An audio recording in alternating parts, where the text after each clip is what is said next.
أعوذ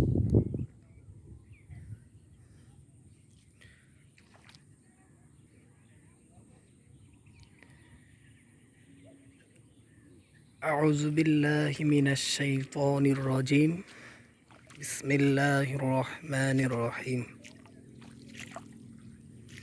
نحمده ونصلي على أما بعد সমস্ত প্রশংসা সেই মালিকের দরবারে যে রব্বুল আলামিন আমাদেরকে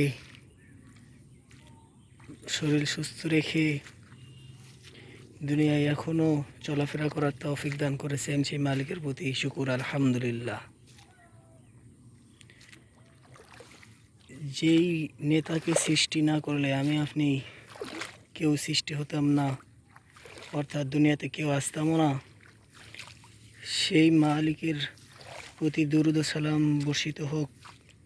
সকলে বলি সাল্লাল্লাহু আলাইহি ওয়াসাল্লাম। সম্মানিত বন্ধুগণ,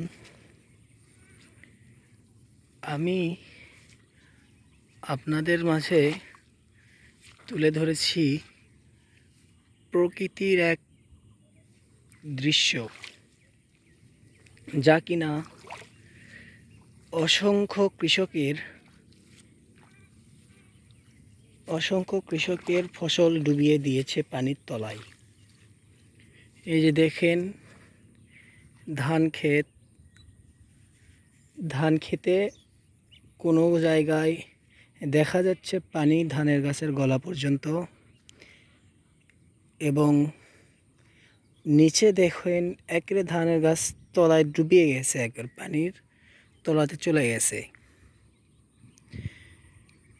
আল্লাহ তাআলা এত কিছু করেন, আমার মনে হয় এটাও আমার আল্লাহ তাআলা আমাদের জন্য একটা পরীক্ষা স্বরূপ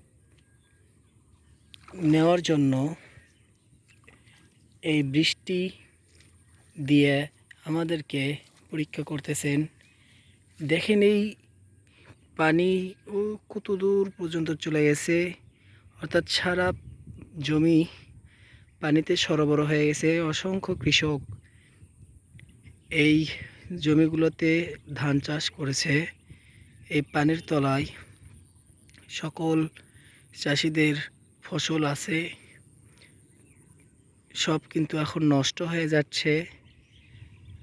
এটা সাধারণত আল্লাহ তাআলা আমাদেরকে পরীক্ষা করছেন, আমাদেরকে সবার ধৈর্য ধারণ করিয়া এই ফসলগুলার